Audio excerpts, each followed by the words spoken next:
first valuable thing about going through divorce is doing homework beforehand, especially when dealing with a narcissist who is going to make it your fault.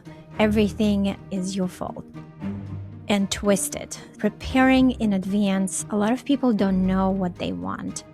When they are in my office, they would like to know about their rights. What do you actually want? The first thing they start telling me is what their ex would accept, would not accept. That's a red flag. They are in a toxic relationship. Have you ever felt something was wrong but couldn't explain it? Like the person you love was slowly chipping away at your sense of self? We've been there. Different marriages, but to the same man, with the same toxic pattern. But God was still working. We're Lizzie and Dina, women of faith, survivors, and truth tellers. Surviving toxic relationships is for any woman stuck in confusion, healing after betrayal, or searching for her voice again. You are not crazy. You are deeply loved. Hey everybody, welcome to today's episode of Surviving Toxic Relationships. We are so excited to introduce Diana Romanov. She is a San Francisco divorce attorney, certified family law specialist, and a YouTube creator with more than 335,000 subscribers. Diana is the author of the upcoming book, Together, 64 Questions Every Couple Should Answer Before Saying I Do. Drawing on 15 years in family court, Diana is here to help us choose to love with our eyes wide open. So Diana, again, welcome. So happy to have you here. This is going to be incredibly valuable for our audience because you have experience from the legal side of the system. And I know that a lot of people have been in that situation, are thinking about that situation, or are in that situation. And so just tell us about you to start. Thank you for having me. I'm originally from Ukraine, was raised to two wonderful parents who were 19 and 24 when I was born, and at the age of 15 immigrated to Germany, where I became an attorney, and then 15 years later immigrated to California, leaving all my family behind and opened my own business in San Francisco.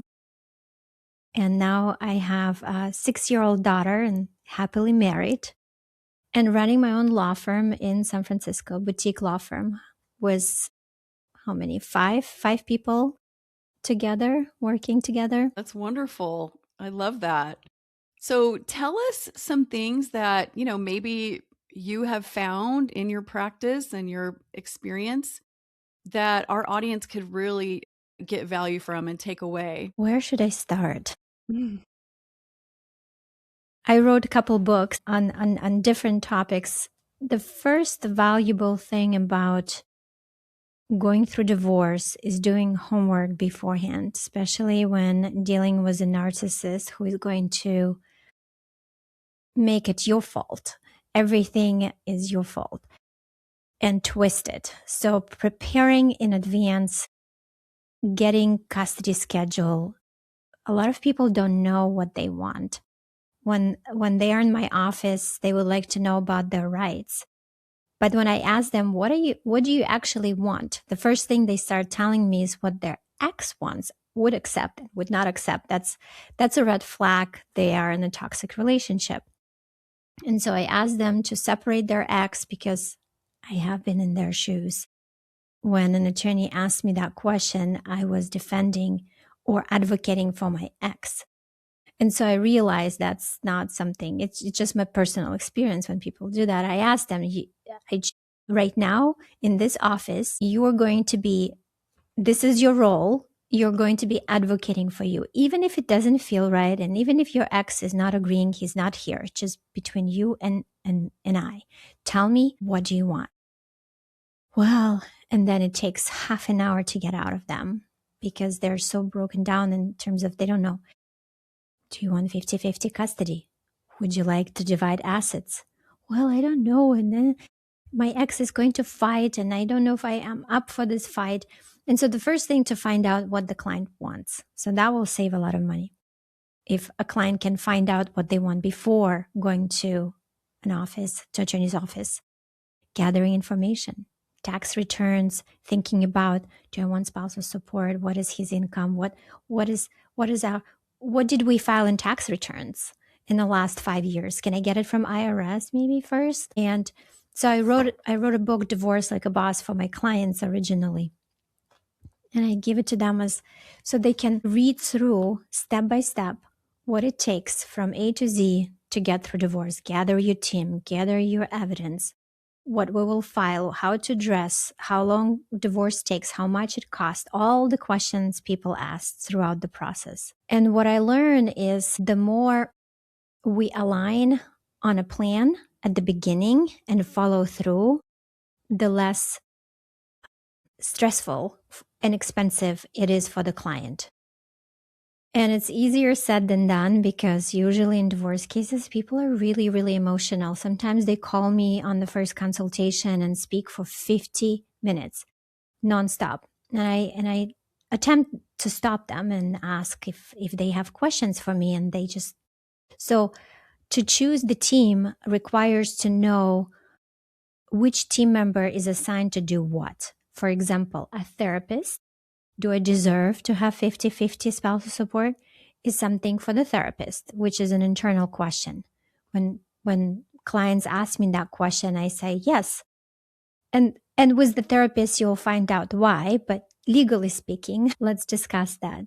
So a lot of the times, clients tend to use attorneys as their therapist, which is fine, but I suggest to have a designated person in the first 3 months of divorce, ideally right at the beginning. I had my own therapist when I was attempting to leave this relationship, toxic relationship with a narcissist. I picked the most experienced therapist I could find in Germany. And I walked into her office and I said, you have only one assignment throughout this process. It's going to be 3 months and I'm going to be leaving to America, to California. And your only job is to keep me on track to divorce him. I will doubt, I will try to convince you how great he is. I will advocate for him. And please don't let me do that. That's why I'm hiring you. And she did a good job. What made you ultimately decide the passion to come to California? That's a huge jump from Germany, from Ukraine to Germany and to California with such a heaviness of being in law already and then realizing the impact you could have here in California. It goes back to when I was 6 years old watching Tom and Jerry. And at that time, I was living in communism where in order to even find a banana, the first time I saw a banana, I was 14. So I couldn't have the video. My father was a journalist, so it really was for special occasion type of videos. Underground was not permitted. But when I saw Tom and Jerry, I told myself I would like to be there. I didn't know where that is. I knew it was America. I didn't know it was California. And then later, I realized San Francisco is closer to Berlin. It's metropolitan. It's international. And then when I visited San Francisco for the first time to do my master's, I met a law professor. His name he passed away in 2011, Bernie Siegel. And he said a couple of phrases to me that stuck. He said, most people regret things they did wrong when they die, but most of the time, the worst thing is they regret things that they haven't tried. And I thought to myself, I will regret for the rest of my life if I don't even try to immigrate to America. And then the second story as a backup, if it doesn't work out, at least you will have a story. That's a good point. And that is actually so true with many people. You will have more regret if you don't try.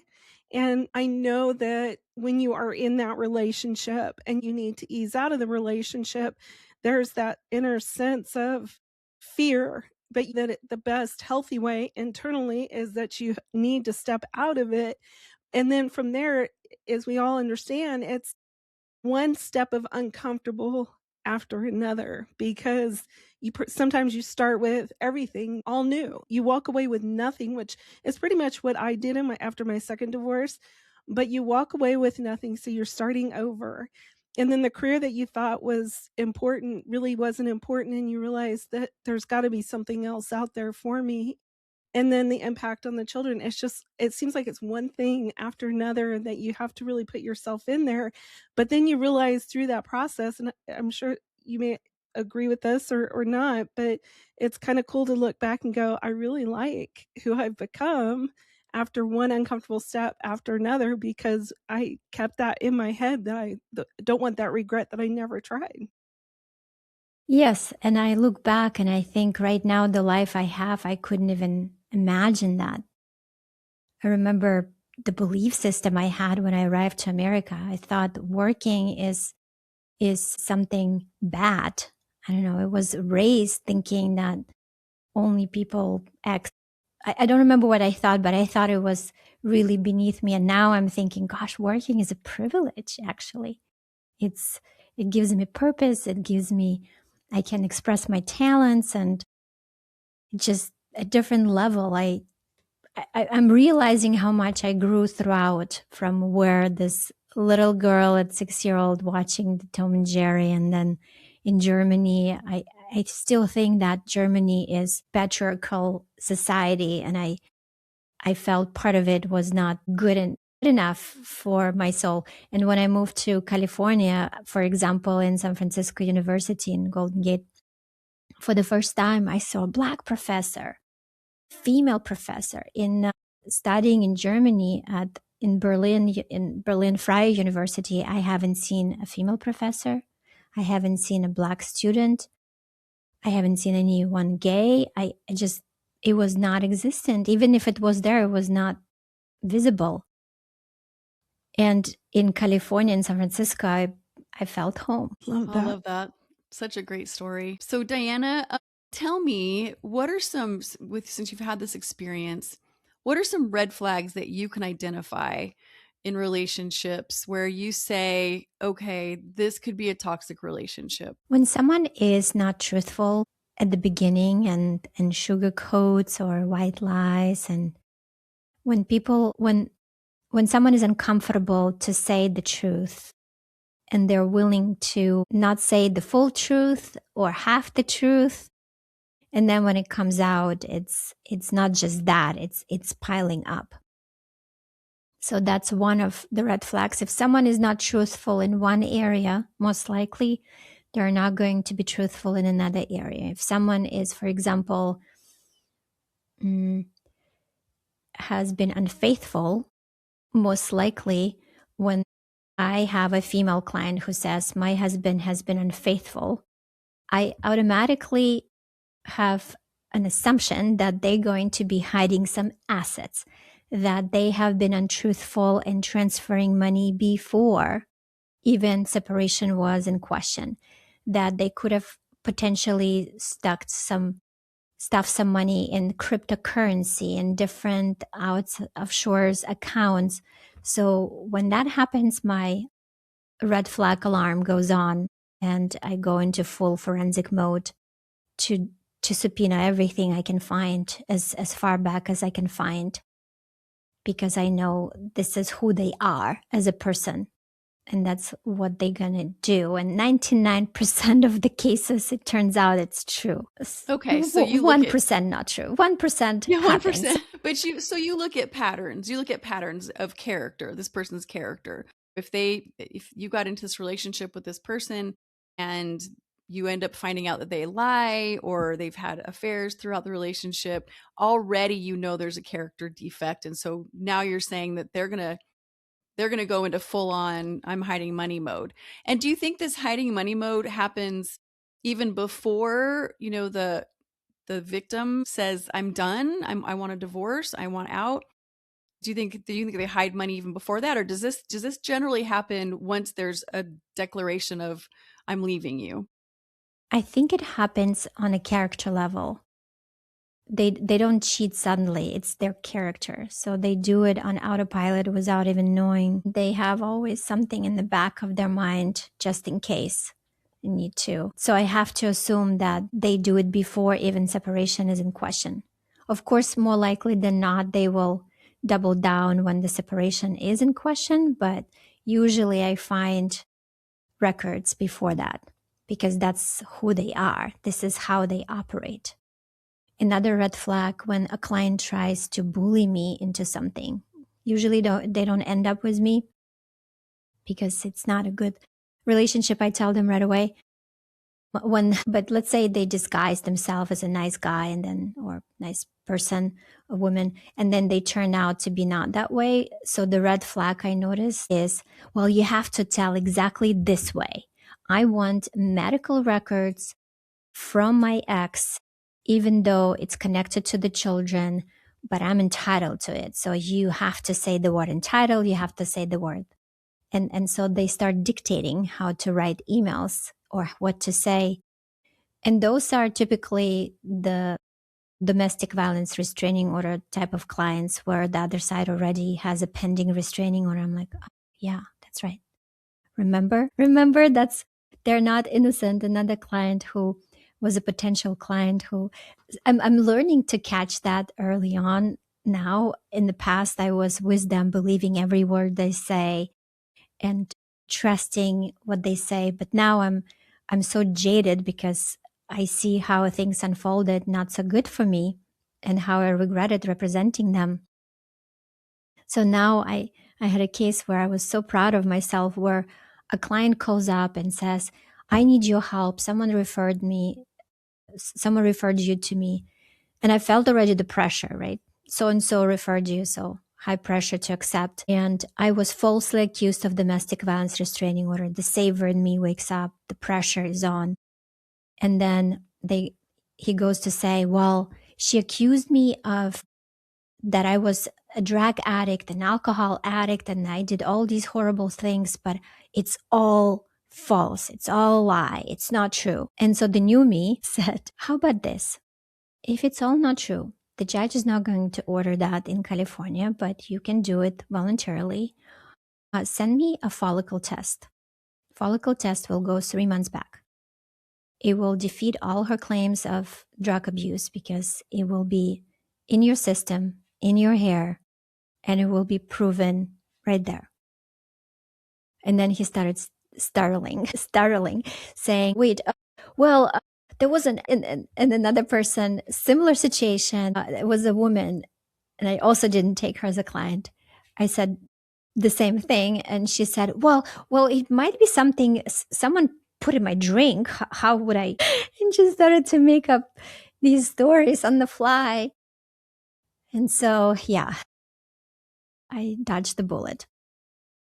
Yeah, those are really good indicators for any of our careers. We learn as we go along, but it's really good that you can notice those red flags and kind of be able to kind of step out before you're embedded way too much.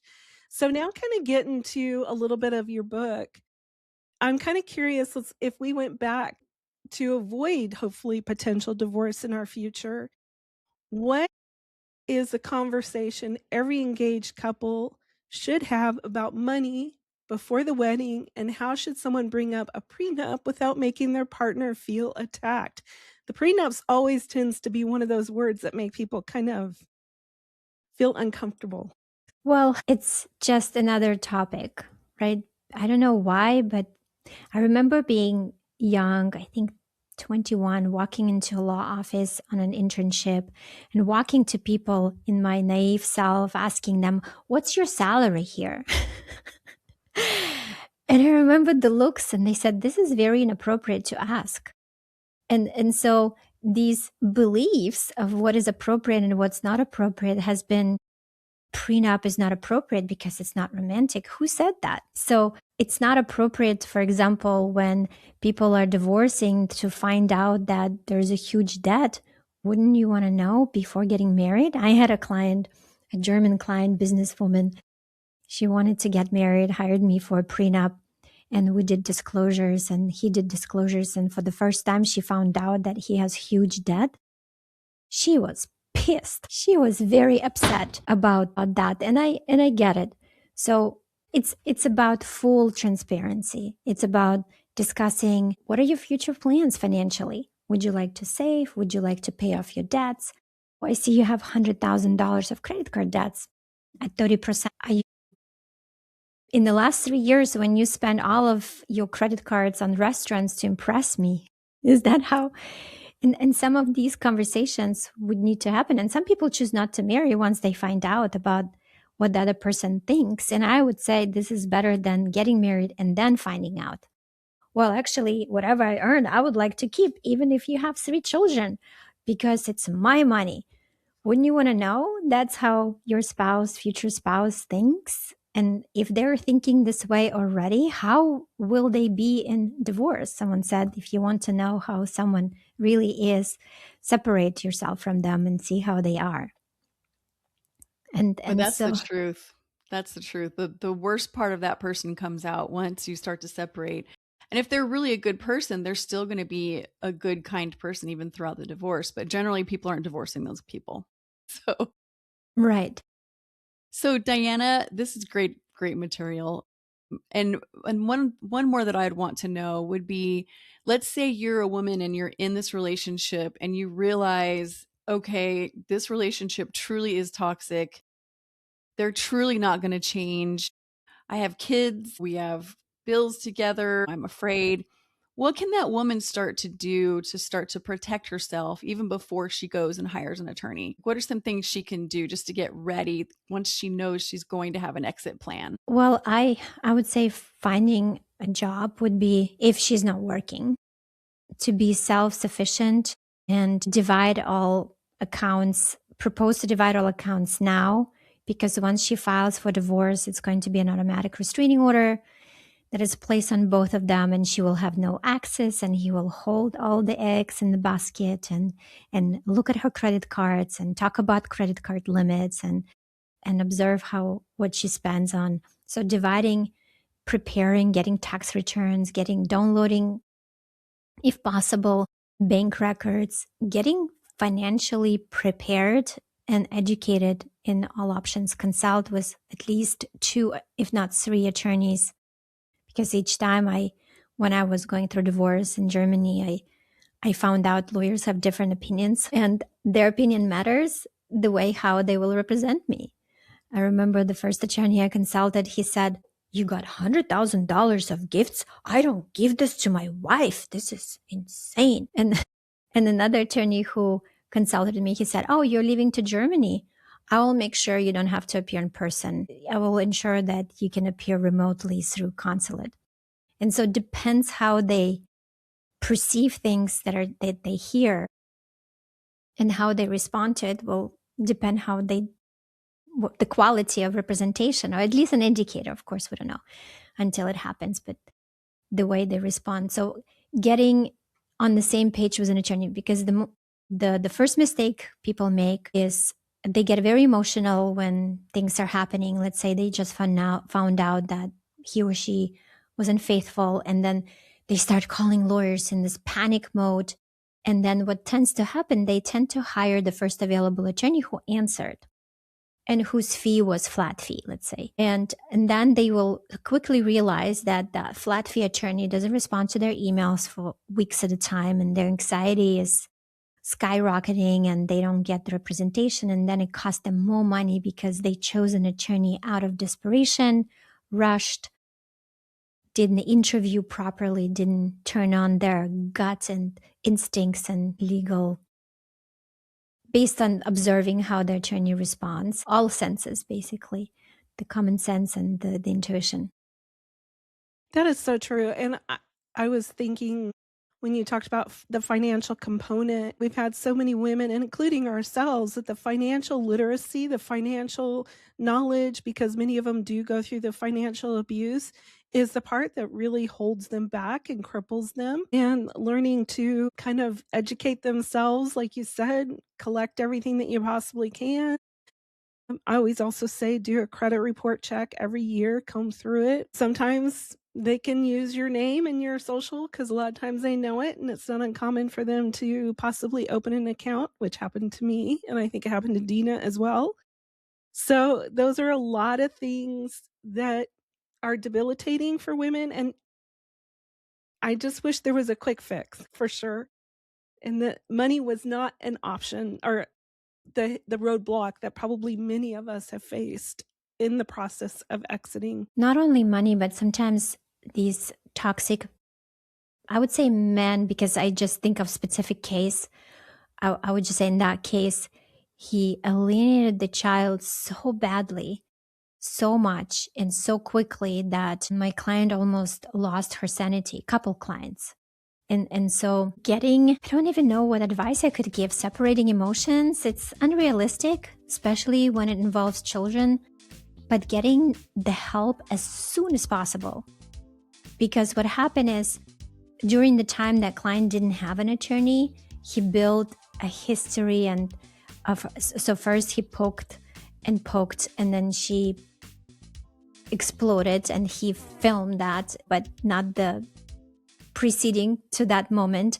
And then he built her as this insane woman, but in reality, he was the one toxic. And we found the footage, how what he did before. And so we were able to course correct, but the child was already 15 at that time, and it has been going for years. So getting mental help right away is very, very important. I have a client who is in and out of 5150 because she lost her domestic violence restraining order. The children are now with her husband. Another client hung herself. Just not getting right away what they want leads to immediate feeling of defeat and giving up. But waiting a little bit, couple years, things change.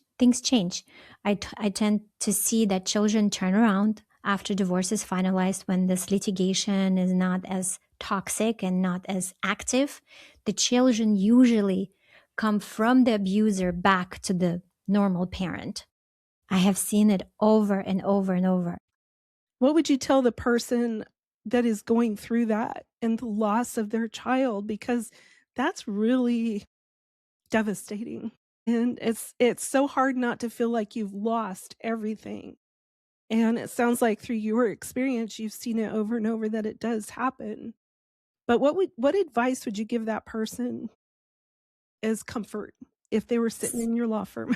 It's not my personal advice. I borrowed it from someone, and I don't know who that was. I think I heard it from Angelina Jolie, but I don't think it was originated by her. If you're going through hell, keep going, because it will pass. It will definitely pass, and I have seen it many, many, many times. I worked with a client. I'm not going to say he was a personal friend, and I worked with him for years, and he was such a sweetheart. And I know his partner was a toxic, not going to call names, but who. And so there were in a gay marriage, and that child was from my client's family, who stayed with that toxic parent because he seemed to have it together. He was bullying this whole process, and he kept the home for a while, and he was sort of driving it because my client was not strong enough emotionally. And then when divorce finalized, that's when I was so glad to see that their son just came back to the non-toxic parent and stayed with him. Yeah, Lizzie and I have always said and observed that once the child is in a more neutral environment where you don't have one parent saying it's them and the other parent saying it's not, and then they're just confused and they're being, tug of war and pulled. When they get that time to see for themselves, especially as they get a little bit older and they can have their own opinions of things, they start to actually see what person is toxic and what person isn't. But every child takes their own time doing that. Not every child will do that right away. It just sometimes takes them because the love bombing and your mom or your dad is terrible, that starts to wear off after a while. The child starts to actually look inward and see they're at this home and they feel more peaceful and safe. They're at this home and they always feel like the ball's going to drop any minute. And they do start to come around. So I love that. If you're going through hell, keep going. You just never know where it's going to end up. When couples are starting to have problems, or if they are starting to separate, they have to be careful about social media. What advice would you have on that? I had a case. I'll tell you a brief story.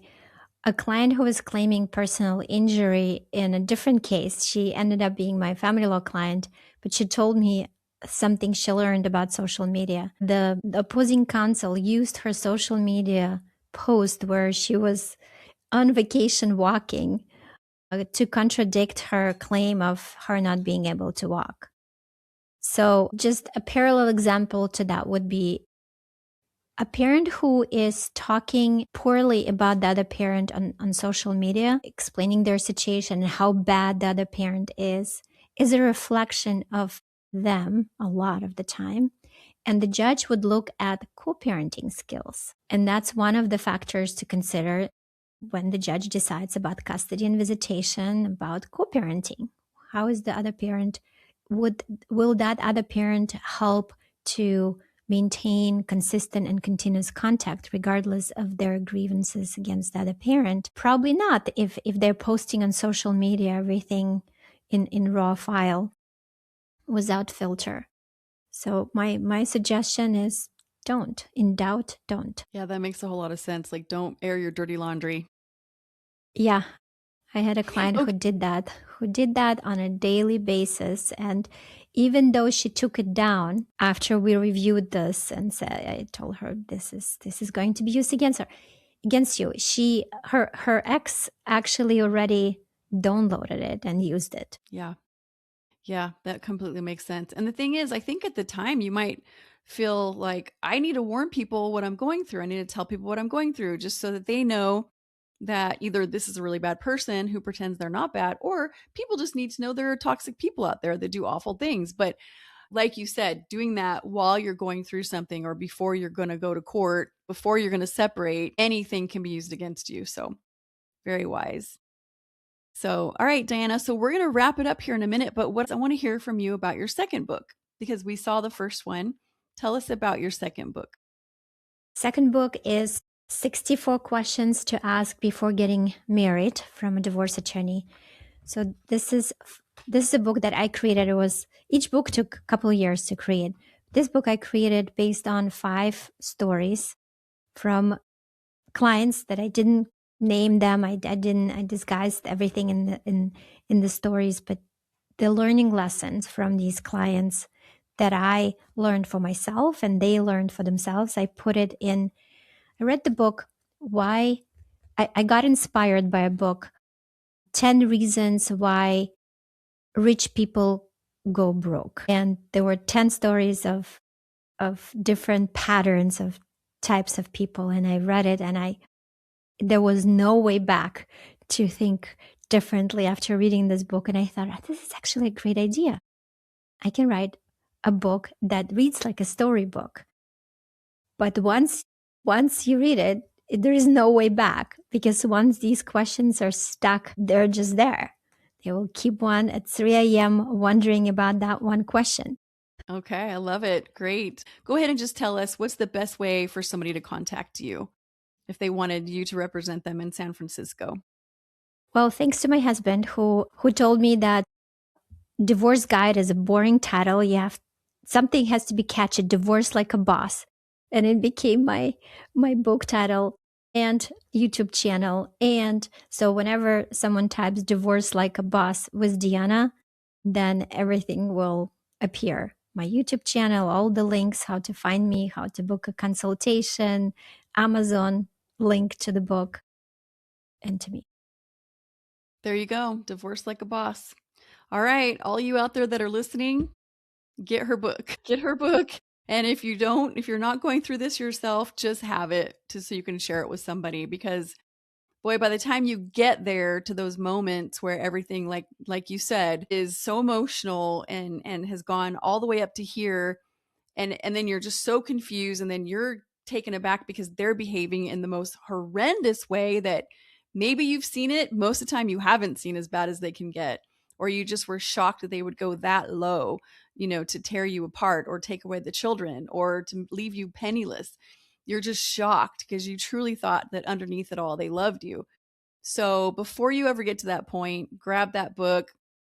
Thank you again so much for being here, Diana. We appreciated every minute of it. Thank you, ladies. And so that's it. We'll talk soon. Yeah. Talk And soon. Divorce Like a Boss, give it to someone that you know, if it's not you that's in that situation.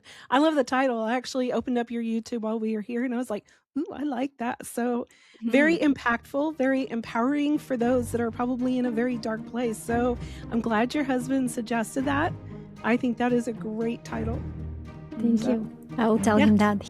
He will be Yeah. happy. Please do, because I love it. I think it's perfect, and it gives kind of a positive empowerment in a very Yeah. dark place. So thank you Right. so much.